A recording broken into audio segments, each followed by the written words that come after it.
പ്രാപിപ്പാൻ നിങ്ങൾ എന്താണ് ചെയ്യേണ്ടത്? നമുക്ക് ആ ക്രൂസിലേക്കൊന്ന് നോക്കാം. എല്ലാ ദുഃഖവെള്ളിയാഴ്ചയും നമ്മൾ ഇതൊക്കെ ധ്യാനിക്കുന്നതാണ്, കരയുന്നതുമാണ്. ഉയർത്തെഴുന്നേക്കുന്ന ദിവസം അവന്റെ ഉയർപ്പിന്റെ വിശുദ്ധിയിലേക്ക് വരാതെ മദ്യപിക്കുന്ന ക്രിസ്തീയ മതവിശ്വാസമാണ്. അത് ഞങ്ങൾ വിശദീകരിക്കുന്നില്ല. എന്നാൽ നോക്ക് പ്രിയരെ, കർത്താവായിരിക്കുന്ന യേശുക്രിസ്തുവിന്റെ കഷ്ടാനുഭവങ്ങളില് അവസാനം അവനെ രണ്ട് കള്ളന്മാരുടെ മധ്യേ ആ ക്രൂശിൽ തൂക്കിയിട്ടിരിക്കുന്ന കാര്യം നിങ്ങൾ കണ്ടിട്ടുള്ളതാണ്. അതായത് അവന്റെ ഇടവും വലവും ഓരോ കള്ളന്മാരെയും, നടുക്ക് യേശുക്രിസ്തുവിനെയും, ഭൂമിയുടെ മധ്യഭാഗമായിരിക്കുന്ന യെരുശലേമില് ആ ഗോൽഗോഥ മലമുകളില് ഇതാ തൂങ്ങിക്കിടക്കുകയാണ്, അവരെ തൂക്കിയിട്ടിരിക്കുകയാണ്. ആ രണ്ട് കള്ളന്മാരെയും യേശുക്രിസ്തുവിലേക്ക് നിങ്ങളൊന്ന് നോക്കിക്കേ. ഈ രണ്ട് കള്ളന്മാർ ആരാണ് എന്നുള്ള കാര്യമാണ് ഞാൻ പറഞ്ഞു വരാൻ പോകുന്നത്. അപ്പോൾ നടുക്ക് യേശുക്രിസ്തുവിനെയും ഇടവും വലവും രണ്ട് കള്ളന്മാരെയും ക്രൂശിച്ചിരിക്കുന്നു. അതിനകത്തെ ഒരു കള്ളന് യേശുക്രിസ്തുവിനെ പരിഹസിക്കുന്നതായിട്ട് നമ്മൾ വായിക്കുന്നുണ്ട്. ലൂക്കോസിന്റെ സുവിശേഷം 23-ാം അധ്യായത്തിലാണ്. ഒരു കള്ളൻ യേശുക്രിസ്തുവോട് പറയുകയാണ്, അതായത് നീ ദൈവപുത്രനാണെങ്കിൽ നിന്നെ തന്നെ രക്ഷിക്കുക, പിന്നെ ഞങ്ങളെയും രക്ഷിക്കുക, എന്നാൽ ഞങ്ങൾ നിന്നെ വിശ്വസിക്കാം. നീ ദൈവപുത്രനാണെങ്കിൽ ക്രൂശിൽ നിന്ന് ഇറങ്ങി വാ എന്നാണ് എന്റെ അർത്ഥം. നോക്ക്, പിന്നെ യേശുക്രിസ്തു അക്ഷരം പോലും അവരോട് മിണ്ടുന്നില്ല. നോക്ക് പ്രിയരെ, ഈ കള്ളന്റെ സ്വഭാവം എന്താണ്? അവൻ കള്ളനാണ്, കവർച്ചക്കാരനാണ്. ആ കള്ളത്തരത്തിന്റെ അല്ലെങ്കിൽ അവൻ ചെയ്ത തെറ്റിന്റെ ശിക്ഷയായിട്ടാണ് അവന് വധശിക്ഷ കൊടുക്കുന്നത്. പക്ഷെ ഈ കള്ളന്റെ ഒരു പ്രശ്നം എന്താണെന്നറിയാമോ? അവനെ തന്നെ ഒന്ന് കാണുവാൻ കഴിഞ്ഞിട്ടില്ല. അയ്യോ, എന്റെ പാപത്തെ പറ്റി അവൻ ഇന്നവരെ ബോധം വന്നിട്ടില്ല. അവൻ എല്ലാത്തിനോടും കയ്പാണ്, വെറുപ്പാണ്, എല്ലാത്തിനും മറ്റുള്ളവരെ കുറ്റം വിധിക്കുന്നവനായിട്ട് കിടക്കുകയാണ്. തന്റെ കൂടെ കിടക്കുന്ന യേശുക്രിസ്തുവിനെ നോക്കുമ്പോൾ അവന് പരിഹാസമാണ്. ഒരു പക്ഷേ അവന്റെ ഹൃദയത്തിൽ ഇങ്ങനെയൊക്കെ ചിന്തിച്ച് കാണും, എടാ നീ അല്ലയോ കഴിഞ്ഞ കാലങ്ങളിൽ പോയി ലാസറിനെ ഉയർപ്പിച്ചത്, നീ ഒത്തിരി കുഷ്ഠരോഗികൾക്ക് സൗഖ്യം കൊടുത്തല്ലോ, നീ അനേകർക്ക് വലിയ ആശ്വാസം കൊടുത്തല്ലോ, നൂറുകണക്കിന് ആയിരക്കണക്കിന് ജനങ്ങൾ നിന്റെ കൂടെ ഉണ്ടായിരുന്നല്ലോ, മഗ്ദലക്കാരത്തെ മറിയ എന്ന് പറയുന്ന പാപിയായിരിക്കുന്ന സ്ത്രീയെ നീ വിശുദ്ധിയാക്കിയെന്നാണല്ലോ പറയുന്നത്. എന്നിട്ട് വേണ്ട കള്ളനും കവർച്ചക്കാരനുമായിരിക്കുന്നത് എന്നോട് കൂടെ ഞങ്ങൾ അനുഭവിക്കുന്നതിനേക്കാളും തുപ്പലും നിന്നെയും ഏറ്റുകൊണ്ട് ഞങ്ങളെ ആരും തുപ്പിയില്ല. പക്ഷെ നോക്ക്, മറ്റുള്ളവരുടെ തുപ്പലാണ് നിന്റെ മുഖത്തോട് ഒഴുകുന്നത്. ഇത്ര നികൃഷ്ടമായിട്ട് നീ മരിക്കുകയാണല്ലോ എന്ന് പറഞ്ഞുകൊണ്ട് അവനെ ഹൃദയത്തിൽ പരിഹസിക്കുകയാണ്. എന്നിട്ടാണ് പറഞ്ഞത്, നീ ദൈവപുത്രനാണെന്നൊക്കെയാ പറഞ്ഞത്, നീ വലിയ വലിയ അധികാരമുള്ളവനാണെന്നൊക്കെയാണ് ഇതേവരെ കാണിച്ചത്.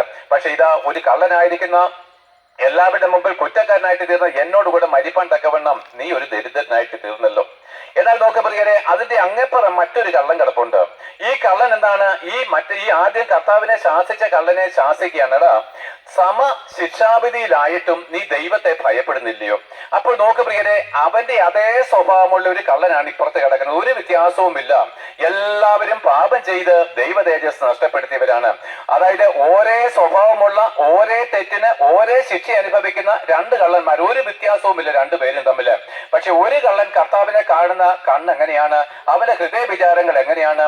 അതേ സ്വഭാവമുള്ള മറ്റേ കള്ളൻ എങ്ങനെയാണ് കാണുന്നത്? അവൻ പറയുന്നൊരു കാര്യമുണ്ട്, സമശിക്ഷാവിധിയിലായിട്ടും നീ ദൈവത്തെ ഭയപ്പെടുന്നില്ലയോ? നോക്ക് പ്രിയരെ, ആ മറ്റേ കള്ളൻ, മറു സൈഡ് കിടക്കുന്ന കള്ളന് അവനെ തന്നെ വിധിക്കുകയാണ്. എന്നിട്ട് ഈ കള്ളനോട് പറഞ്ഞ ആ വിധിയുടെ കാര്യമാണ് പറഞ്ഞത്, നമ്മൾ രണ്ടുപേരും ഇതിന് യോഗ്യനാണ്, സമശിക്ഷാവിധിയിലാണ് നമ്മൾ കിടക്കുന്നത്, നമ്മൾ കവർച്ചക്കാരാണ്, നമ്മൾ കള്ളന്മാരാണ്, നമ്മുടെ ശിക്ഷ ന്യായമാണ്. പക്ഷെ എന്റെ ശിക്ഷ ന്യായമാണ്, ഞാനത് അംഗീകരിക്കുന്നു. കാരണം എന്താണ്? ഇതിന്റെയൊക്കെ പുറകിലേക്ക് പോയി കഴിഞ്ഞാൽ പാപത്തിന്റെ ശമ്പളം മരണമാണെന്നുള്ള ദൈവകോടതിയുടെ മുമ്പിൽ ഞാൻ കുറ്റക്കാരനാണെന്നാണ് ഈ കള്ളൻ സംഭവിച്ചിരിക്കുന്നത്. നോക്ക് പ്രിയരെ, ഒരേ സ്വഭാവമുള്ള രണ്ട് കള്ളന്മാരിൽ ഒരു കള്ളൻ ഹൃദയ കാഠിന്യ നിമിത്തം നരകത്തിലേക്ക് പോവുകയും അതേ സ്വഭാവമുള്ള മറ്റേ കള്ളൻ തന്നെത്താൻ വിധിച്ച് ക്രൂശിലേക്ക് നോക്കിയത് വഴി ആ ക്രൂശിലെ സമാധാനം തന്നിലേക്ക് കടന്നു വരുവാനും ഇടയായി. അപ്പോൾ എന്താണ് ഇതിന്റെ അർത്ഥം? ഈ രണ്ട് കള്ളന്മാർ ആരാണെന്നറിയാമോ പ്രിയപ്പെട്ടവരെ? നമുക്കറിയാം, ആദം എന്ന് പറഞ്ഞ ഏക പുരുഷനെ മാത്രമേ ദൈവം സൃഷ്ടിച്ചിട്ടുള്ളൂ. ആ ആദം എന്ന് പറഞ്ഞ ഏക പുരുഷൻ പാപം ചെയ്യുകയും അവൻ ദൈവത്തിന് ശത്രുവായിരിക്കുന്ന സാത്താനെ അംഗീകരിക്കുക വഴി അവൻ എന്താണ്? ദൈവത്തിന്റെ പിതൃത്വം തള്ളി സാത്താന്റെ മകനും അവൻ എന്താണ്? പാപിയും ദൈവത്തിന്റെ ശത്രുവുമായിട്ട് തീർന്ന സംഗതി നിങ്ങൾക്ക് അറിവുള്ള കാര്യമാണ്. സൺഡേ സ്കൂളിലെങ്കിലും നിങ്ങൾ ഇത് പഠിച്ചിട്ടുണ്ട്. എന്നാൽ നോക്ക് പ്രിയരെ, ആ പാപിയായിരിക്കുന്ന ആ ഏക പുരുഷന്റെ രക്തത്തിൽ നിന്നാണ് നമ്മളെല്ലാവരും ജനിച്ചത്. ആ ഏക പുരുഷന്റെ രക്തത്തിൽ ജനിച്ചതുകൊണ്ട് ക്രിസ്തീയ മതമാകട്ടെ, ഹിന്ദു മതമാകട്ടെ, ഇസ്ലാം മതമാകട്ടെ, സവർണരോ അവർണരോ ആയിക്കോട്ടെ, വെളുത്തവരും കറുത്തവരും ആയിക്കോട്ടെ, ഈ ഭൂമിയിൽ ഇന്നേവരെ ജനിച്ച് വളർത്തപ്പെടുകയും മരിക്കുകയും നാളെ ജനിക്കുകയും മരിക്കുകയും ചെയ്യുന്ന എല്ലാവരുടെയും അപ്പൻ ആദമാണ്. അതുകൊണ്ട് നമ്മൾ എല്ലാവരും ദൈവത്തിന്റെ ശത്രുക്കളാണ്. നിങ്ങൾ പറയാറില്ലയോ വലിയ ബഹുമാനത്തോടും അന്തസ്സോടും കൂടെ, ഞങ്ങൾ പാപികളും ദോഷികളുമാണ്. അതിന്റെ അർത്ഥം എന്താണെന്നറിയാമോ? ദൈവത്തെ ഞങ്ങൾക്ക് അറിഞ്ഞുകൂടാ. ഞങ്ങൾ ആദമിന്റെ മക്കളാണ്, ഞങ്ങളുടെ അപ്പൻ സാത്താന്റെ സന്തതിയായിരിക്കുന്ന ആദമാണ്, ദൈവത്തെ തള്ളിക്കളഞ്ഞവനാണെന്നാണ് അതിന്റെ യഥാർത്ഥമായിരിക്കുന്ന അർത്ഥം. പണ്ട് യഹൂദന്മാരെ നോക്കി കർത്താവ് ഇങ്ങനെ പറഞ്ഞു, ഞങ്ങൾ പിതാക്കന്മാരുടെ കാലത്തുണ്ടായിരുന്നുവെങ്കിൽ എന്താണ് ആ പ്രവാചകന്മാരെ കൊല്ലുവാൻ ഞങ്ങൾ അനുവദിക്കത്തില്ലായിരുന്നു എന്ന് പറഞ്ഞപ്പോൾ ആ പുരോഹിതന്മാരെ നോക്കി കർത്താവ് പറഞ്ഞു, അപ്പോഴെന്താണ് പ്രവാചകന്മാരെ കൊന്നവരുടെ മക്കളെന്ന് നിങ്ങൾക്ക് തന്നെ സാക്ഷ്യം പറയുകയാണ്. പ്രിയരെ, പാപികളും ദോഷികളും എന്ന് പറഞ്ഞു കഴിഞ്ഞാൽ ദൈവത്തെ തള്ളിക്കളഞ്ഞ ആദമിന്റെ മക്കളാണ് ഞങ്ങൾ എന്നാണ് എന്റെ യഥാർത്ഥമായിരിക്കുന്ന അർത്ഥം. ആ അർത്ഥം അവിടെ നിർത്തിയട്ടെ. എന്നാൽ നോക്ക് പ്രിയരെ, ഈ രണ്ട് കള്ളന്മാർ ആരാണെന്ന് അറിയാമോ? എടവും ബലവും കിടക്കുന്ന ഈ രണ്ട് കള്ളന്മാരെ ഞാൻ മുമ്പേ പറഞ്ഞ ആദമിന്റെ സകല മക്കളുമായിരിക്കുന്ന ഈ ഭൂമിയിലെ സകല പാപികളുടെയും പ്രതിനിധികളാണ്. നിങ്ങളുടെ ചർച്ചില് അല്ലെങ്കിൽ നിങ്ങളുടെ പള്ളികളില് ഒരു 2000 പേര് കൂടുന്ന വലിയൊരു പള്ളിയാണെന്ന് കൂട്ടി, അല്ലെങ്കിൽ 1000 പേര് കൂടുന്നവരാണ്. അവിടെ ഒരു വ്യക്തി തന്റെ മകളുടെ വിവാഹത്തിന് ക്ഷണിച്ചു കഴിഞ്ഞാൽ പള്ളിയെ മുഴുവനും കൂടാണ് ക്ഷണിക്കുന്നത്, ആ കൂട്ടായ്മ മുഴുവനും കൂടാണ് ക്ഷണിക്കുന്നത്. എല്ലാവരും ഞങ്ങളുടെ മകളുടെ വിവാഹത്തിൽ വന്ന് പങ്കെടുക്കണം. അപ്പോഴെന്താണ് കമ്മിറ്റി കൂടിയിട്ട് പറഞ്ഞു, തോമാച്ചനും കരിയാച്ചനും മാത്രം പോയാൽ മതി. ഈ 2 പേരാണ് എന്താണ് ആ പള്ളിയെ പ്രതിനിധാനം ചെയ്ത കല്യാണത്തിന് പോകുന്നത്. അതിന്റെ അർത്ഥം എന്താണ്? ഈ പള്ളി മുഴുവനും ഈ സഭക്കാർ മുഴുവനും ഈ വിവാഹത്തിൽ പങ്കെടുത്തു എന്നുള്ളതാണ്. അപ്പോൾ യേശുക്രിസ്തുവിന്റെ എടവും വലവും നിൽക്കുന്ന ഈ 2 കള്ളന്മാർ ആരാണെന്ന് നിങ്ങൾക്കറിയാമോ? അവര് ഈ സർവ്വഭൂമിയിലെയും സകല പാപികളെയും സകല ആദമ്യ വർഗക്കാരുടെയുമായിരിക്കുന്ന പ്രതിനിധികളാണ്. 2 പേരും കള്ളക്കാരും കവർച്ചക്കാരുമാണ്. പ്രിയപ്പെട്ടവരെ, നമ്മൾ പാപികൾ എന്ന് പറഞ്ഞാൽ കള്ളന്മാരും കവർച്ചക്കാരും എന്ന് തന്നെ അതിന്റെ അർത്ഥം, ദൈവവുമായിട്ട് ബന്ധമില്ലാത്തവൻ. എന്നാൽ നടുക്ക് യേശുക്രിസ്തുവിന്റെ ക്രൂശിനെ വെച്ച് കഴിഞ്ഞപ്പോഴ് ആ 2 കള്ളന്മാർക്കും മാനസാന്തരപ്പെടുവാൻ കഴിയുമായിരുന്നെങ്കിൽ സ്വർഗത്തിലേക്ക് പ്രവേശിപ്പാൻ കഴിയുമായിരുന്നു. ഞാൻ നീതിമാന്മാരെ തേടിയല്ല പാപികളെ തേടിയത്രേ ലോകത്തിലേക്ക് വന്നത്. പക്ഷെ ഒരു കള്ളന്റെ ഹൃദയ കാറ്റിന്റെ നിമിത്തം ദൈവത്തിന് അവനെ രക്ഷിപ്പാൻ കഴിഞ്ഞിട്ടില്ല. മറ്റേ കള്ളന്റെ ഹൃദയം താഴ്ത്തി കഴിഞ്ഞപ്പോൾ ആ പാപിയായിരിക്കുന്നവന് രക്ഷ കിട്ടുകയും ചെയ്തു. ചിലർ ഇങ്ങനെ പറയാറുണ്ട്, ഒരു കള്ളന് ദൈവം കൃപ കൊടുത്തു, മറ്റേ കള്ളന് ദൈവം കൃപ കൊടുത്തില്ല. അങ്ങനെയാണെങ്കിൽ നമ്മുടെ ദൈവം കള്ളനായിട്ട് വരും. പ്രിയരെ, എല്ലാ മനുഷ്യരും രക്ഷ പ്രാപിക്കണമെന്നാണ് ദൈവം ആഗ്രഹിക്കുന്നത്. ഈ ഭൂമിയിലെ സകല ആദമ്യ വർഗത്തിൽ പറഞ്ഞ സകല പാപികളും പാപമോചനം നേടുവാനാണ് ദൈവം ആഗ്രഹിക്കുന്നത്. അതിനു വേണ്ടിയിട്ടാണ് തന്റെ ക്രിസ്തുവിനെ പുത്രനെ യാഗം കഴിച്ചത്. എന്നാൽ നോക്ക് പ്രിയരെ, ഈ 2 കള്ളന്മാരിൽ ഒരു കള്ളൻ ഹൃദയ കാറ്റിന്റെ നിമിത്തം നരകാക്കിയിലേക്ക് ഒടുങ്ങിപ്പോയി. മറ്റേ കള്ളൻ തന്നെത്താൻ താഴ്ത്തി, കർത്താവേ ഞാൻ പാപിയായിരിക്കുന്ന ഒരു മനുഷ്യനാണ്, എന്റെ തെറ്റിന്റെ ശിക്ഷ ഞാൻ അനുഭവിക്കുകയാണ് എന്നുള്ള സത്യത്തെ അവൻ തന്നെത്താൻ എന്നാണ് ബോധിപ്പിച്ചു കഴിഞ്ഞപ്പോൾ ദൈവം അവന് വെളിപ്പാട് കൊടുത്തു.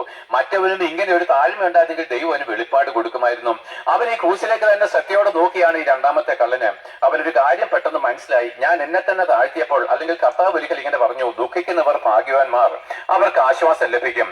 അവനെ തന്നെ താഴ്ത്തിയപ്പോൾ എന്താ ഗുണം കിട്ടിയെന്നറിയാമോ? അവന് ദൈവം അവന്റെ ഹൃദയത്തെ തുറന്നു കൊടുക്കുകയാണ്. അല്ലെങ്കിൽ പണ്ട് ലുദിയായുടെ ഹൃദയം തുറന്നതുപോലെ ആ ആറ്റരികില് ആ പൗലോസ് വന്ന് പ്രസംഗിക്കുമ്പോൾ അനേക സ്ത്രീകൾ അവിടെ എന്താണ് ആ കുളിക്കടവിൽ ഉണ്ടായിരുന്നുവെങ്കിലും ലുദിയ വളരെ ശ്രദ്ധയോടെ പ്രസംഗം കേട്ടു എന്നാണ് എഴുതിയിരിക്കുന്നത്.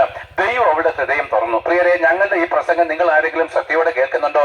നിങ്ങൾ മർത്തോമയോ യാക്കോബയോ കത്തോലിക്കോ എന്തുമായിക്കോട്ടെ, നിങ്ങൾ പാപിയാണ്, നരകവിധിക്ക് യോഗ്യനാണ്.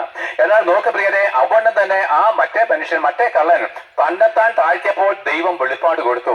അവന്റെ ചാരത്ത് കിടക്കുന്ന, ക്രൂശിൽ കിടക്കുന്ന, ഈ അർത്ഥനഗ്നനായിരിക്കുന്ന, മറ്റുള്ളവന്റെ തുപ്പൽ ഒഴുക്കപ്പെട്ടവനായിട്ട് കിടക്കുന്ന ഈ ക്രിസ്തുവിനെ ഇവൻ കണ്ടപ്പോൾ അവനൊരു കാര്യം മനസ്സിലായി, ഇവൻ എന്റെ പാപത്തിന് വേണ്ടിയിട്ടാണ് മരിക്കുന്നത്. മറ്റേ കള്ളനത് മനസ്സിലായില്ല. എന്തുകൊണ്ടെന്നറിയാമോ? അവൻ ഒരിക്കലും അവനെ തന്നെ താഴ്ത്തിയില്ല. അതേപോലെ തന്നെത്താൻ താഴ്ത്തുന്നവനെ ദൈവം ഉയർത്തും. അങ്ങനെ എന്താണ് ഈ കള്ളൻ പറഞ്ഞു, ഇവൻ എന്റെ പാപത്തിന്റെ ശിക്ഷയെ അനുഭവിക്കുന്നുള്ള ഉൾബോധ്യം അല്ലെങ്കിൽ എന്താണ് വെളിപ്പാട് ദൈവം കൊടുത്തു. അവൻ യേശുക്രിസ്തുവിലേക്ക് തിരിഞ്ഞു പറഞ്ഞു, യേശുവേ, നീ രാജ്യത്വം പ്രാപിച്ച് മടങ്ങി വരുമ്പോൾ എന്റെയും കൂടെ ഓർത്തുകൊള്ളണമേ. പ്രിയപ്പെട്ടവരെ, ആ ക്രൂശിലേക്കൊന്ന് സത്യയോടെ നോക്കിക്കേ. കുരിശുമൂട്ടിൽ പോയി തിരികൊടുത്തുന്ന കാര്യമല്ല ഞാൻ പറഞ്ഞത്. ഒന്ന് ധ്യാനിച്ചേ, എനിക്ക് വേണ്ടി ക്രൂശിൽ തൂങ്ങിയ കർത്താവ് ലോകസ്ഥാപനത്തിന് മുമ്പ് എന്റെ പാപങ്ങൾക്ക് പരിഹാര ബലിയായിട്ട് ക്രൂശിൽ കള്ളന്മാരുടെ ഇടയിൽ അതിക്രമക്കാരോടുകൂടി അവനെ എണ്ണപ്പെട്ടു എന്നുള്ള തിരുവഴുത്തിനൊത്തവണ്ണം നമുക്ക് വേണ്ടി മരിച്ച കർത്താവ്. ഈ അതിക്രമക്കാരാരാണെന്നറിയാമോ? നമ്മുടെ ലേഖനങ്ങളിൽ പറയുന്നു, അതിക്രമങ്ങളാലും പാപങ്ങളാലും മരിച്ചവരായത് നമ്മളെയും യേശുക്രിസ്തുവിനോട് കൂടെ ഉയർപ്പിച്ചിരിക്കുന്നത്. സ്നാനമേറ്റവരെ പറ്റിയ നിങ്ങളെ പറ്റിയല്ല. നിങ്ങൾ ഇതെല്ലാം വായിച്ചിട്ട് നിങ്ങളുടെ രക്ഷയെ പറ്റി പറയല്ലേ പ്രിയരെ. കാരണം ലേഖനങ്ങൾ, അപ്പോസ്തലന്മാരുടെ ഉപദേശങ്ങളെല്ലാം നിങ്ങൾ ശ്രദ്ധിച്ച് വായിച്ചേ. റോമാലേഖനം മുതൽ യൂദായുടെ ലേഖനം വരെ ശ്രദ്ധയോടെ വായിച്ചേ. എല്ലാം വിശുദ്ധന്മാർക്കുള്ള ലേഖനങ്ങളാണ്, അല്ലെങ്കിൽ പാപികൾക്കുള്ള ലേഖനങ്ങളല്ല. പാപികൾ എന്താണ്? ദൈവത്തിന്റെ ആ വചനത്തെ അംഗീകരിക്കുന്നില്ല, ദൈവത്തിന്റെ ഉപദേശങ്ങൾ ഉപദേശങ്ങൾ പാപികൾ അംഗീകരിക്കുന്നില്ല. എന്നാൽ നോക്കുവിന് ആ യേശുക്രിസ്തുവിന്റെ ഉപദേശം അംഗീകരിക്കുന്നവർ, അപ്പോസ്തലന്മാരുടെ ഉപദേശം അംഗീകരിക്കുന്നത് വിശുദ്ധന്മാരാണ്. നിങ്ങൾ ഇന്നവരെ വിശുദ്ധന്മാരെന്ന് തന്നെത്താൻ സാക്ഷ്യം പറയാനുള്ള ധൈര്യം വന്നിട്ടില്ലെങ്കിൽ ആ റോമലേഖനം മുതലുള്ള യൂദായുടെ ലേഖനം വരെയുള്ള ഒരു വചനവും നിങ്ങളുടെ ജീവിതത്തിൽ ഒരു അനുഗ്രഹമായിട്ട് തീരത്തില്ല. ആകിയാൽ പാപികളും ദോഷികളും എന്നുള്ള പദവിയിൽ നിന്ന് വ്യത്യസ്തമായിട്ട് നിങ്ങൾ വിശുദ്ധന്മാരായിട്ട് തീരുന്നുവെങ്കിൽ മാത്രമേ നിങ്ങൾക്ക് ദൈവത്തിന്റെ ഉപദേശത്തിന്റെ അനുഭവത്തിലേക്ക് പോകുവാൻ കഴിയത്തുള്ളൂ. അത് ഞാൻ ഒന്നുകൂടെ വിശദീകരിക്കാം. അങ്ങനെ കർത്താവായിരിക്കുന്ന യേശുക്രിസ്തു ക്രൂശിൽ മരിച്ചു. നോക്കുവിന് അവൻ ആ യേശുക്രിസ്തു കാൽവരി ക്രൂശിൽ മരിച്ചു. ആ മരിക്കുമ്പോൾ നമുക്കറിയാം സാത്താന്റെ അധികാരങ്ങളെ താഴ്ത്തിക്കളഞ്ഞ് അവന്റെ കയ്യിൽ നിന്ന് നമ്മളെ വീണ്ടെടുക്കേണ്ടതിന്, നമുക്ക് രക്ഷ പ്രാപിക്കേണ്ടതിന് നമ്മുടെ പാപസംബന്ധമായിരിക്കുന്ന മരണമാണ് അവൻ ഏറ്റിരിക്കുന്നത്. അതായത് യേശുക്രിസ്തു കാൽവരി ക്രൂശിൽ മരിക്കുമ്പോൾ ആദമിന്റെ മക്കളായിരിക്കുന്ന നമ്മുടെ എല്ലാവരുടെയും പാപങ്ങൾ ചുമലിലേറ്റി, അല്ലെങ്കിൽ യേശുക്രിസ്തു തോളിൽ ചുമന്നു കൊണ്ടുപോയ മരക്കുരിശ് എന്താണ് നിങ്ങൾക്കറിയാമോ? നിങ്ങൾക്ക് യേശുക്രിസ്തുവിനേക്കാൾ ഉപരി കുരിശ് രൂപത്തോടാണ് ഇഷ്ടം. അത് നമ്മുടെ പള്ളികളിലും പുരോഹിതന്മാരിലും ഞാൻ അധികം പറയുന്നില്ല. നോക്കണം, ഞാനൊരു ഹിന്ദു ആയിരുന്നുള്ള കാര്യം കൂടെ നിങ്ങൾ ഓർത്തോണം പ്രിയരെ. എന്നാൽ നിങ്ങളുടെ പാപത്തിന്റെ ഭാരമാണ് യേശുക്രിസ്തു ചുമന്ന ആ കഴുകുമരം. നമ്മുടെ ഓരോരുത്തരുടെയും കഴുകുമരം ചുമന്നത് വഴി അതേ കഴുകുമരത്തിൽ, അതേ കുരിശുമരത്തിൽ അവനെ ആണിയടിക്കേണ്ടി വന്നു. ആ രണ്ട് കള്ളന്മാരിൽ ഒരുവൻ മാനസാന്തരപ്പെട്ട് ക്രിസ്തുവിനോട് കൂടെ പർദീസിലേക്ക് പോയി. അതേ സ്വഭാവമുള്ള മറ്റേ കള്ളൻ മാനസാന്തരപ്പെടാഴിയാല് ആ യേശുക്രിസ്തുവോട് മരിച്ചുവെങ്കിലും അവൻ മാനസാന്തരപ്പെടാതെ മരിച്ചത് കൊണ്ട് നരകവീതിയിലേക്കും പോയി. എന്നാൽ നോക്ക് പ്രിയരെ, യേശുക്രിസ്തു മരിക്കുമ്പോൾ തിരശീല കീറിയ കാര്യം നിങ്ങൾക്ക് അറിയാമല്ലോ. മന്ദിരത്തിലെ തിരശീല മുകൾ തൊട്ട് താഴെ വരെയും രണ്ടായിട്ട് കീറപ്പെടുകയാണ്. എന്താണ് തിരശീല എന്നറിയാമോ? ആദം പാപം ചെയ്ത നാളിൽ ദൈവത്തിനും മനുഷ്യനും ഇടയിൽ വെച്ച് നടുച്ചവരാണ് ഈ തിരശീല. ഇന്ന് നിങ്ങളുടെ പള്ളികളിൽ ആ തിരശീല ഇല്ലേ പ്രിയരെ? ലജ്ജയ്ക്കായിട്ട് പറയുകയാണ്. ഇന്നും ഒരു തിരശീല നോക്കിയിരിക്കുന്നെങ്കിൽ യേശുക്രിസ്തു നിങ്ങൾക്ക് വേണ്ടി മരിച്ചിട്ടില്ല. യേശുക്രിസ്തു മരിച്ചിരുന്നെങ്കിൽ ആ തിരശീല ഇന്ന് അവിടെ ഉണ്ടാകുമായിരുന്നില്ല പ്രിയരെ. എന്ന് മാത്രമല്ല, കർത്താവ് മരിക്കുമ്പോൾ യാഗങ്ങളും ബലികളും നൊയമ്പുകളും എല്ലാം നിർത്തലാക്കിയ സത്യം നിങ്ങൾ അറിഞ്ഞില്ലയോ? നിങ്ങൾ ഇന്നും നൊയമ്പ് നോക്കുന്നു, ഇന്നും യാഗം കഴിക്കുന്നു, ഇന്നും തീർത്ഥാടനങ്ങളും പദയാത്രകളും ചെയ്യുന്നു. സത്യം എന്തെന്ന് നിങ്ങൾക്ക് തിരിച്ചറിയുവാൻ കഴിഞ്ഞിട്ടില്ല. പ്രിയരെ, യേശുക്രിസ്തുവിൽ സകല സമ്പൂർണതയുമുണ്ട്. അവനെ പറ്റി എഴുതിയിരിക്കുന്നു, അവരിലല്ലയോ ദൈവത്തിന്റെ സകല സമ്പൂർണതയും ദേഹരൂപമായിട്ട് വസിക്കുന്നത്. ആ സമ്പൂർണമായിരിക്കുന്ന ദൈവത്തിന്റെ പ്രതിരൂപമായിരിക്കുന്ന പ്രതിമയായിരിക്കുന്ന ക്രിസ്തുവിനെ നമുക്ക് തന്നിട്ടും ഇന്നും എന്താണ് നേർച്ചകളും കാഴ്ചകളും പദയാത്രകളും നൊയമ്പുകളും നോറ്റുകൊണ്ട് യേശുക്രിസ്തുവിന്റെ ക്രൂശിനെ നിഷേധിച്ചത് വഴി നൂറ്റാണ്ടുകളായിട്ട് നിങ്ങൾ ഇതെല്ലാം ചെയ്തു വന്നിട്ടും ഇന്നും നിങ്ങൾ പാപികളും ദോഷികളുമാണ്. പാപമോചനം ലഭിച്ചിട്ടില്ല. കാരണം നിങ്ങൾ യേശുക്രിസ്തുവിനോട് കൂടെ മാനസാന്തരപ്പെട്ട് മരിച്ചില്ല എന്നുള്ള അർത്ഥം ഞാൻ പറഞ്ഞു തരാം. എന്നാൽ നോക്ക് പ്രിയരെ, അങ്ങനെ കർത്താവായിരിക്കുന്ന യേശുക്രിസ്തു ക്രൂശിൽ മരിക്കുമ്പോൾ തിരശീല കീറി പൗരോഹിത്യം അതുകൊണ്ട് നീക്കപ്പെട്ട് പറയാം. യാഗമില്ലാത്തടത്ത് പുരോഹിതന്മാരുടെ ആവശ്യമുണ്ടോ? നിങ്ങളുടെ ബുദ്ധിമണ്ഡലങ്ങളിൽ തുറന്ന് യാഗം നിർത്തലാക്കിയത് വഴി ഇനി പൗരോഹിത്യമല്ല, ഇത് യാഗത്തിന്റെ ആവശ്യമില്ല. കാരണം യേശുക്രിസ്തുവിന്റെ ക്രൂശമരണത്തിൽ കർത്താവ് ഇങ്ങനെ പറയുന്ന ഒരു കാര്യം, പിതാവേ നിവർത്തിയായി, ഇറ്റ് ഈസ് ഫിനിഷ്ഡ്. ഒരു പാപിയായിരിക്കുന്ന മനുഷ്യന് അടയപ്പെട്ട സ്വർഗത്തിനപ്പുറം അതിവിശുദ്ധ സ്ഥലത്തേക്ക് എന്റെ പിതാവിന്റെ സന്നിധിയിലേക്ക് പ്രവേശിപ്പാൻ യോഗ്യമായിരിക്കുന്ന എല്ലാ പ്രവൃത്തികളും ഞാൻ ഈ ക്രൂശിൽ നിവർത്തിച്ചിരിക്കുന്നു. എന്നിൽ വിശ്വസിക്കുന്ന ഏവർക്കും അല്ലെങ്കിൽ ന്യായപ്രമാണത്താൽ സാധ്യമാകട്ടെ സാധിപ്പാൻ ഈ യേശുക്രിസ്തുവിന്റെ ക്രൂശമരണം സാധ്യമാണ്. ഇതെല്ലാം വ്യക്തിപരമായിട്ട് നിങ്ങൾക്ക് കേൾക്കണമോ? എന്നോട് ചോദിക്കാൻ ഞാൻ വ്യക്തമായിട്ട് പറയാം, അല്ലെങ്കിൽ പ്രസംഗം മണിക്കൂറുകൾ നീണ്ടുപോകും. എന്നാൽ നോക്ക് പ്രിയരെ, ആ യേശുക്രിസ്തു കാൽവരി ക്രൂശിൽ മരിക്കുമ്പോൾ ഈ തിരശീല കീറിയത് വഴി, സ്വർഗം തുറക്കപ്പെട്ടത് വഴി ഏത് പാപിക്കും ദൈവത്തിന്റെ അടുക്കലേക്ക് വിശ്വാസത്തോടെ കടന്നു ചെല്ലുവാനുള്ള യോഗ്യത വിശ്വസിക്കുന്നവർക്കുള്ളത് വഴി ഇനി പാപപരിഹാരമായിട്ട് ബലികളില്ല, യാഗങ്ങളില്ല, കർമ്മങ്ങളില്ല, പൗരോഹിത്യവുമില്ല. എന്നാൽ ഇന്നും നിങ്ങൾ തിരശീലയ്ക്ക് പുറകിലും പൗരോഹിത്യത്തിന്റെ കീഴിൽ വരുന്നുകൊണ്ട് പാപികളും ദോഷികളുമായിട്ട് യേശുക്രിസ്തുവിന്റെ ക്രൂശിലെ നന്മകൾ അനുഭവിക്കാതെ നരകവിധിയിലേക്ക് ഒടുങ്ങുകയാണ്. എന്നാൽ നോക്ക് പ്രിയരെ, അവൻ മരിച്ചു, അടക്കപ്പെട്ടു, ഉയർത്തെഴുന്നേറ്റു. ഇത്രയും കാര്യം ഞങ്ങൾ പറയുന്നു. എന്നാൽ അവൻ വീണ്ടും മടങ്ങി വരുമ്പോൾ നിങ്ങൾക്ക് അവനോട് കൂടെ ജീവിക്കുവാൻ നിങ്ങൾക്ക് ഇന്നവരെ യോഗ്യത നേടിയോ എന്ന് വെച്ച് കഴിഞ്ഞാൽ, നിങ്ങൾക്ക് പാപമോചനം നേടിയിട്ടില്ലെങ്കിൽ ആ രണ്ട് കള്ളന്മാരിൽ ഒരുവൻ ചെയ്ത പ്രവൃത്തി നിങ്ങൾ ചെയ്യണം പ്രിയരെ. അതാണ് ഞാൻ പറഞ്ഞു വരുന്നത്. നിങ്ങൾക്ക് പാപമോചനം നേടി ദൈവത്തിന്റെ സന്നിധിയിൽ നിഷ്കളങ്കരാക്കി തീർക്കേണ്ടതിന് നിങ്ങൾ ഓരോരുത്തരും മാനസാന്തരപ്പെടണമെന്നാണ് ദൈവം ആഗ്രഹിക്കുന്നത്. എന്താണ് മാനസാന്തരം? എനിക്കറിയാം, ഇവിടെയുള്ള നിങ്ങൾ പലരും നല്ല നീതിമാന്മാരായിട്ടാണ് മനുഷ്യരുടെ മുമ്പിൽ ജീവിക്കുന്നത്. യോഹന്നാൻ സ്നാനം വെക്കുമ്പോൾ മനുഷ്യനും തമ്മിലുള്ള നീതിയെ വെളിപ്പെട്ട് വന്നത്. ദൈവത്തിന് മുമ്പിലുള്ള നീതി യോഹന്നാന്റെ സ്നാനത്തിലില്ല പ്രിയരെ. ഇന്ന് നിങ്ങൾ യോഹന്നാന്റെ സ്നാനത്തിൽ തന്നെയാണോ ഇരിക്കുന്നത്? നിങ്ങൾ രണ്ടുള്ളവന് ഒന്നില്ലാത്തവന് കൊടുക്കട്ടെ. എന്താണ് പട്ടാളക്കാരനോട് പറഞ്ഞു നിങ്ങൾ ആരെയും അതിക്രമം ചെയ്യല്ല, ചുങ്കക്കാരോട് പറഞ്ഞു നിങ്ങൾ അധികമായിട്ട് പിരിക്കല്ല. മനുഷ്യനോട് ചെയ്യുന്ന നീതിയാണ് യോഹന്നാന്റെ സ്നാനം. എന്നാൽ യേശുക്രിസ്തുവിന്റെ സ്നാനം എന്ന് പറഞ്ഞത് ക്രൂശിലെ മരണമാണ്. ആ മരണം നമ്മളെ ദൈവവുമായിട്ട് നീതീകരിക്കുന്നതാണ്. എന്നാൽ നോക്ക് പ്രിയരെ, ആ കർത്താവായിരിക്കുന്ന യേശുക്രിസ്തു മരിച്ചിട്ട് ഉയർത്തെഴുന്നേറ്റ് മടങ്ങി വരുവാനുള്ള സമയമായിരിക്കാൽ മാനസാന്തരപ്പെടുവിൻ, എന്നുള്ള വചനത്തിന്റെ അർത്ഥം എന്താണെന്നറിയാമോ? കള്ളുകുടിയൻ കള്ളുകുടി നിർത്തണമെന്നല്ല. നിങ്ങളുടെ പിതൃപാരമ്പര്യങ്ങളും പൗരോഹിത്യങ്ങളും നിങ്ങൾ തള്ളിക്കളഞ്ഞ് യേശുക്രിസ്തുവിന്റെ ക്രൂശിൽ എന്നെ ദൈവത്തോടെ നിരപ്പിച്ചിരിക്കുന്ന ആ ക്രൂശിനെ നിങ്ങൾ താതാമ്യപ്പെടണം. അതാണ് ആദ്യത്തെ മാനസാന്തരം. അതായത് നമ്മുടെ എന്താണ് കഴിഞ്ഞ കാലങ്ങളിലെ നമ്മുടെ പാരമ്പര്യങ്ങള്, നമ്മുടെ പൗരോഹിത്യങ്ങള്, മതഭക്തികളെല്ലാം വിട്ട് എനിക്ക് വേണ്ടി സ്വർഗം വിട്ട് ഇറങ്ങി വന്ന ഏകരക്ഷകനായിരിക്കുന്ന യേശുക്രിസ്തുവിനെ ഞാൻ പൂർണ്ണ ഹൃദയത്തോടെ എന്റെ ഹൃദയത്തിൽ അംഗീകരിക്കുകയാണ്. പ്രിയരെ, നിങ്ങൾ ക്രിസ്തീയ മതക്കാർ വാഗൊണ്ടൊക്കെ ഇത് കേട്ട് പറയും, ഹൃദയത്തിൽ നിങ്ങൾക്ക് യേശുക്രിസ്തു ദൈവമാണെന്നുള്ളൊരു അറിവ് പോലും ഇല്ല. എനിക്ക് ഒത്തിരി തെളിവുണ്ട്. പുരോഹിതന്മാര് പോലും എന്നോട് പറഞ്ഞിട്ടുണ്ട് ഇതൊക്കെ കള്ളമാണെന്ന് പറഞ്ഞ ക്രിസ്തീയ പുരോഹിതന്മാരെ നിങ്ങൾക്ക് കാണണോ പ്രിയരെ? അവരൊക്കെ മരിച്ചുപോയെന്ന് എനിക്കറിയത്തില്ല. പലവട്ടവും പലരും എന്നോട് പറഞ്ഞിട്ടുണ്ട്. ദൈവം ആരെന്ന് അറിയാൻ വയ്യാത്ത ഈ പുരോഹിതന്മാരല്ലയോ നിങ്ങളെ നടത്തുന്നത്? പൗരോഹിത്യം ദൈവം നീക്കി കളഞ്ഞാണ്. ആയാൽ നിങ്ങൾക്ക് പാപമോചനം രക്ഷ പ്രാപിക്കാൻ നിങ്ങൾ എന്ത് ചെയ്യണം? നിങ്ങൾ ഓരോരുത്തരും ഒന്നാമത് മാനസാന്തരപ്പെടണം. നിങ്ങളുടെ പിതൃപാരമ്പര്യങ്ങളെയും പൗരോഹിത്യങ്ങളെയും തള്ളി, നിങ്ങളുടെ മതഭക്തികളെ തള്ളി, എനിക്ക് വേണ്ടി സ്വർഗം വിട്ട് ഇറങ്ങി വന്ന് എന്റെ പാപങ്ങൾക്ക് വേണ്ടി കാൽവറി ക്രൂശിൽ കഷ്ടമേറ്റ് മരിച്ച ഈ യേശുക്രിസ്തുവിനെ ഞാൻ എന്റെ ഏകരക്ഷകനും കർത്താവുമായിട്ട് ഹൃദയം കൊണ്ട് അംഗീകരിക്കുന്നതാണ് മാനസാന്തരം. അതിനുശേഷം നമ്മൾ ആ രണ്ട് കള്ളന്മാരിൽ ഒരു കള്ളൻ മാനസാന്തരപ്പെട്ടതിന് ശേഷം ക്രൂശിൽ അവനോടുകൂടെ മരിച്ചതിന് തുല്യമായിട്ട് നമ്മൾ മരിക്കണം. ഇന്ന് യേശുക്രിസ്തു കാൽവറി ക്രൂശിൽ തൂങ്ങിക്കിടപ്പില്ല. അവൻ സ്വർഗത്തിൽ പിതാവിന്റെ മടിയിലിരിക്കുന്നു, അല്ല വലത്തുഭാഗത്ത് അമർന്നിരിക്കുന്നു. ഇനി നിങ്ങൾക്ക് യേശുക്രിസ്തുവോട് മരിക്കേണ്ടതിന് എന്ത് ചെയ്യണം? സ്നാനം. പ്രിയരെ, അയ്യോ ഇത് പറയാൻ ഞങ്ങൾക്കറിയാം, തുടങ്ങിയപ്പോഴേ അറിയാതെ പെന്തക്കോസ്തുകാര് സ്നാനം പറയാൻ നിർത്തത്തില്ല. പ്രിയരെ, ഈ സ്നാനമാണ് നിങ്ങൾക്ക് പാപമോചനം നൽകി തരുന്നത്. ഈ സ്നാനത്തെ എതിർക്കുന്നവരെല്ലാവരും യേശുക്രിസ്തുവിന്റെ ക്രൂശിനെ എതിർക്കുകയാണ്. യേശുക്രിസ്തു എനിക്ക് വേണ്ടി മരിച്ചിട്ടില്ലെന്ന് നിങ്ങൾ പറയുകയാണ്. യഥാർത്ഥമായിരിക്കുന്ന യേശുക്രിസ്തുവിന്റെ സ്നാനം എന്താണെന്നറിയാമോ? യോഹന്നാന്റെ കൈക്കീഴിൽ അവൻ സ്നാനം എത്തെങ്കിലും അവൻ ലൂക്കോസ് 12:49-50 പറയുന്ന ഒരു കാര്യമുണ്ട്. ഇതാ ഭൂമിയിൽ തീയിടുവാൻ അത്ര ഞാൻ വന്നത്, അതിപ്പോഴേ വീണ് കത്തിയിരുന്നെങ്കിൽ ഞാൻ ആഗ്രഹിക്കുന്നു, എങ്കിലും ഇനി എനിക്കൊരു സ്നാനം ബാക്കിയുണ്ട്. ആ സ്നാനം ക്രൂശിലെ മരണമാണ് പ്രിയരെ. യഥാർത്ഥത്തിൽ സ്നാനം എന്ന് പറഞ്ഞു കഴിഞ്ഞാൽ അവനോടുകൂടെ മരിക്കുക എന്നുള്ളതാണ്. ആ രണ്ട് കള്ളന്മാരിൽ ഒരുവൻ മാനസാന്തരപ്പെടാതെ മരിച്ച് നരകത്തിലേക്ക് പോയെങ്കിൽ അതേ സ്വഭാവമുള്ള മറ്റേ പാപിയായിരിക്കുന്ന കള്ളൻ മാനസാന്തരപ്പെട്ട് അവനോടുകൂടെ മരിച്ച് സ്വർഗത്തിലേക്ക് പോയെങ്കിൽ എന്റെ പ്രിയപ്പെട്ടവരെ, ക്രിസ്തീയ മതവിശ്വാസികളെ, നിങ്ങൾക്ക് പാപമോചനം നേടുവാൻ മറ്റൊരു വഴിയില്ല. ഒന്നാമത് നിങ്ങൾ മാനസാന്തരപ്പെടുവിൻ, അതിനുശേഷം നിങ്ങൾ സ്നാനമേൽപ്പിൻ. ഈ സ്നാനത്താൽ മാത്രമേ നമ്മുടെ ആദമ്യ ജീവനായിരിക്കുന്ന പഴയ മനുഷ്യൻ കുഴിച്ചിടപ്പെട്ട് ആ പരിശുദ്ധാത്മാവിനെ ദൈവം ആ സെക്കൻഡിൽ നൽകുന്നത് വഴി നമ്മൾ വിശുദ്ധന്മാരായിട്ട് ഉയർത്തെഴുന്നേറ്റ് വരുന്നത് ഈ സ്നാനത്തിലാണ്. ഈ സ്നാനം എത്രമാത്രം ഉന്നതമാണ്. ഈ 6000 വർഷങ്ങളായിട്ട് യേശുക്രിസ്തുവിന്റെ ക്രൂശിനെ പ്രസംഗിക്കുന്നുവെങ്കിൽ ഈ ക്രൂശിൽ അവനോടുകൂടെ മരിക്കുന്ന ഏക പ്രവൃത്തി ഈ സ്നാനമാണ്. പക്ഷെ മാനസാന്തരപ്പെട്ടതിന് ശേഷം വേണം. അങ്ങനെ സ്നാനമേൽക്കുമ്പോൾ ദൈവം പരിശുദ്ധാത്മാവിനെ തരും. ഈ പരിശുദ്ധാത്മാവ് നിങ്ങൾ വന്ന ഇനി പാപിയും ദോഷിയുമല്ല കേട്ടോ, നിങ്ങൾ ദൈവത്തിന്റെ വിശുദ്ധന്മാരാ. ഞാൻ പാപിയിൽ ഒന്നാമനായിരുന്നു, പത്രോസ് പാപിയിൽ ഒന്നാമനായിരുന്നു, പൗലോസ് പാപിയിൽ ഒന്നാമനായിരുന്നു. എന്നാൽ പത്രോസും പൗലോസും പറയുന്നത് ഞങ്ങൾ വിശുദ്ധന്മാരാണെങ്കിൽ, വിജയഗോപാൽ എന്ന് പറയുന്ന ഞാനും ഇന്ന് ഈ ക്രിസ്തീയ മതവിശ്വാസികളുടെ നടുവിൽ നിന്ന്, ക്രിസ്തീയ പുരോഹിതന്മാരുടെ നടുവിൽ നിന്ന് അന്തസ്സോടും അധികാരത്തോടും അഭിമാനത്തോടും പറയുന്നു, ഞാനും ഇന്ന് യേശുക്രിസ്തുവിന്റെ ആത്മാവിനെ പ്രാപിച്ചത് വഴി ദൈവത്തിന്റെ മകനും വിശുദ്ധനുമാണ്, ഞാൻ പാപമോചനം നേടിയവനാണ്. അതുകൊണ്ട് ഞങ്ങൾ ഈ പ്രാഗൽഭ്യത്തോടെ പ്രസംഗിക്കുന്നു, നിങ്ങൾക്കും ഈ പാപമോചനം ലഭിക്കുവാൻ മറ്റൊരു വഴിയുമില്ല പ്രിയരെ. നിങ്ങളുടെ നീതിപ്രവൃത്തികൾ നിങ്ങളുടെ പിതൃത്വം മാറ്റിത്തരത്തില്ല. ആദമിന്റെ മക്കളായിരിക്കുന്ന പാപിയും ദോഷിയുമായിരിക്കുന്ന ദൈവത്തിന്റെ മക്കളും വിശുദ്ധരുമാക്കി തീർക്കേണ്ടതിന് മാനസാന്തരപ്പെട്ടുള്ള സ്നാനത്തിന് മാത്രമേ കഴിയത്തുള്ളൂ. ഈ സ്നാനത്തെ എതിർക്കുന്നവൻ നിങ്ങളുടെ പുരോഹിതനോ അമ്മയോ അപ്പനോ മക്കളോ ഭാര്യയോ ഭർത്താവോ ആരുമായിക്കൊള്ളട്ടെ, നിങ്ങളുടെ ആത്മാവ് സംബന്ധിച്ച് നിങ്ങളുടെ 1-ാം നമ്പർ ശത്രുവാണ്. ആകിയാൽ ഉന്നത ഭാവങ്ങളെ താഴ്ത്തുവിൻ, നഗരഹൃദയങ്ങളെ താഴ്ത്തുവിൻ, മതഭക്തികളെ വിട്ടുകളയുവിൻ, മാനസാന്തരപ്പെട്ട് കർത്താവായിരിക്കുന്ന യേശുക്രിസ്തുവിനോട് ചേരുവാൻ സ്നാനമേറ്റ്.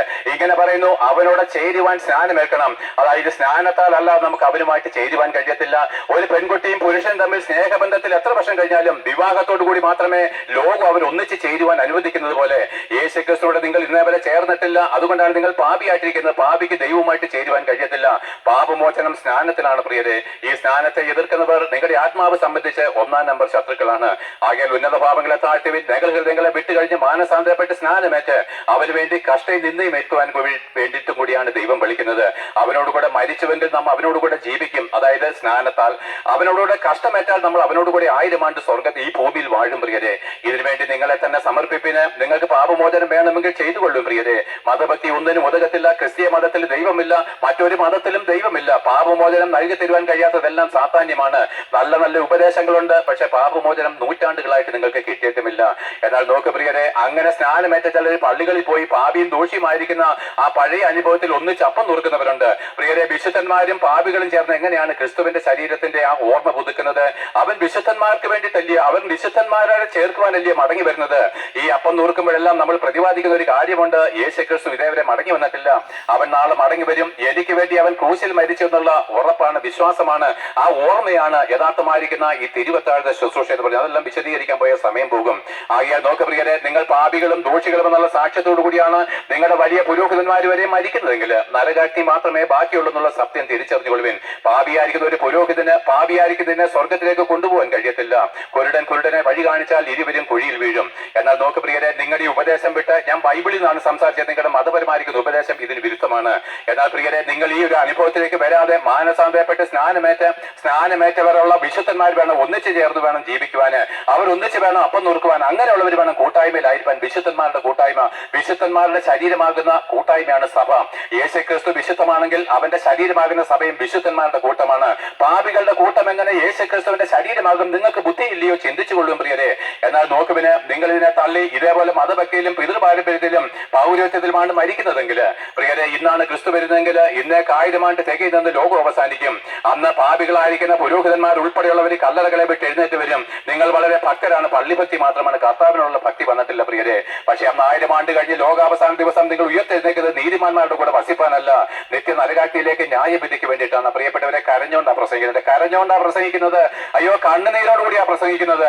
നോക്ക് പ്രിയരെ, നമ്മൾ ഒരാളുടെ ആത്മാവ് പാപിക്ക് നരകം മാത്രമേ ബാക്കിയുള്ളൂ. നമ്മൾ ഒരാളുടെ ആത്മാവ് നരകാഗ്നിയിലേക്ക് വീണാൽ അവിടെ നമ്മളെ വീണ്ടെടുപ്പാൻ ആർക്കും കഴിയത്തില്ല പ്രിയരെ. നിങ്ങളുടെ പുരോഹിതന്മാരുടെ ധൂപ്രാർത്ഥനയ്ക്കോ, ഞാൻ ഹിന്ദുവായിരുന്നപ്പോ എന്റെ മക്കളോ അനുഗ്രഹന്മാരെ ചെയ്യുന്ന പിണ്ടാടിയങ്ങൾക്കോ നമ്മളെ വീണ്ടെടുപ്പാൻ കഴിയത്തില്ലെന്നുള്ള സത്യം നിങ്ങൾ അറിഞ്ഞുകൊള്ളുവേൻ പ്രിയരെ. ആകിയാൽ നമ്മുടെ ആത്മാവ് നരകാഗ്നിയിലേക്ക് വീണാൽ അന്ന് സൂര്യനില്ല, ചന്ദ്രനില്ല, നക്ഷത്രങ്ങളില്ല, താരഗോളങ്ങളില്ല, സമയമില്ല, കാലമില്ല. നമ്മുടെ ആത്മാവ് നരകാഗ്നിയിലേക്ക് വീണാൽ എത്ര കോടി വർഷം കഴിഞ്ഞാലും ഒരു മടങ്ങി വരവില്ലാത്തത് കൊണ്ട് അപ്പന്മാരെ മക്കളെ സ്നേഹിക്കുന്നുവെങ്കിൽ മാനസാന്തരപ്പെട്ട് മതഭക്തി വിട്ട് പൗരോഹിത്യം വിട്ട് ക്രിസ്തുവിലേക്ക് തിരിഞ്ഞുകൊള്ളുവിന്. അതെ, ഉന്നത പാപങ്ങളെ താഴ്ത്തി ഈ പാപമോചനം നേടി ഞാൻ വിശുദ്ധനാണ്, യേശുക്രിസ്തുവിന്റെ ആത്മാവുള്ള ദൈവത്തിന്റെ മകനാണെന്ന് തന്റെ ഇടത്തോടെ നെഞ്ചത്ത് കൈവച്ച് ഭൂമിയിൽ ജീവിക്കുമ്പോൾ തന്നെ പറയുവാനുള്ള ധൈര്യം പ്രാപിപ്പാൻ മാനസാന്തരപ്പെട്ട് സ്നാനം വെക്കുമ്പോൾ പരിശുദ്ധാത്മാവിനെ പ്രാപിച്ച് അവന് വേണ്ടി കഷ്ടവും നിന്നെ സഹിച്ച് അവന്റെ വരവിന് വേണ്ടി കാത്തിരുന്നുള്ളൂ എന്ന് ഘോഷിച്ചുകൊണ്ട് ഈ പ്രസംഗം നിർത്തുന്നു. കേട്ട ഏവർക്കും യേശുക്രിസ്തുവിന്റെ നാമത്തിൽ നന്ദി. ഞാൻ റാന്നി ബേഥേൽ എന്ന് പറഞ്ഞ new India church of God Bethel എന്ന് പറഞ്ഞ ഒരു സഭയുണ്ട്. ആ സഭ ഇപ്പോൾ ആയിരിക്കുന്നത് നമ്മുടെ ഗോൾഡൻ എംപോറിയത്തിന്റെ ചേർന്ന് കിടക്കുന്ന റോഡിൽ കൂടി അങ്ങോട്ട് പോകുമ്പോൾ ഇലക്ട്രിസിറ്റി ബോർഡിന്റെ അപ്പുറത്താണ്. അവിടെയാണ് ഞാൻ ഇപ്പോൾ കൂട്ടായ്മ ആചരിക്കുന്നത്. നിങ്ങൾക്ക് ആർക്കെങ്കിലും ഇതിനെപ്പറ്റി കൂടുതൽ അറിയണം ആഗ്രഹമുണ്ടെങ്കിൽ അവിടേക്ക് ഒന്നിച്ച് നമുക്ക് കർത്താവിനെ സ്തുതിക്കാം. ഈ രക്ഷയിലേക്ക് നമുക്ക് കൂടുതൽ അറിയാം. അല്ല, തുല്യമായിരിക്കുന്ന ഉപദേശമുള്ള മറ്റൊരു സഭയിലേക്ക് നിങ്ങൾക്ക് അന്വേഷിച്ച് കണ്ടെത്തുവാനും നിങ്ങൾക്ക് കഴിയുമല്ലോ. എത്രയായാലും ഈ അവസ്ഥ നിങ്ങൾക്ക് നന്നല്ല. നിങ്ങൾക്ക് സമ്പത്തുണ്ട്, എല്ലാം ഉണ്ട്, പക്ഷെ ഈ അവസ്ഥ നന്നല്ല പ്രിയരെ. ഈ അവസ്ഥയിലാണ് നിങ്ങൾ പോകുന്നതെങ്കിൽ നരകവിധി മാത്രമേ ഉള്ളൂ. ആകയാൽ ഉന്നത പാപങ്ങളെ താഴ്ത്തി വരുന്ന ഒരിക്കൽ കൂടെ ഘോഷിച്ചുകൊണ്ട് പ്രസംഗം നിർത്തുന്നു. എല്ലാവരെയും കർത്താവ് ഈ രക്ഷയിലേക്ക് വിളിക്കുന്നു. എല്ലാവരോടും പറയുന്നു, എന്റെ ക്രൂശിന്റെ അടുക്കിലേക്ക് വന്ന് ഈ പാപമോചനം നേടിക്കൊള്ളുവിൻ. കേട്ട ഏവർക്കും യേശുക്രിസ്തുവിന്റെ നാമത്തിൽ നന്ദി.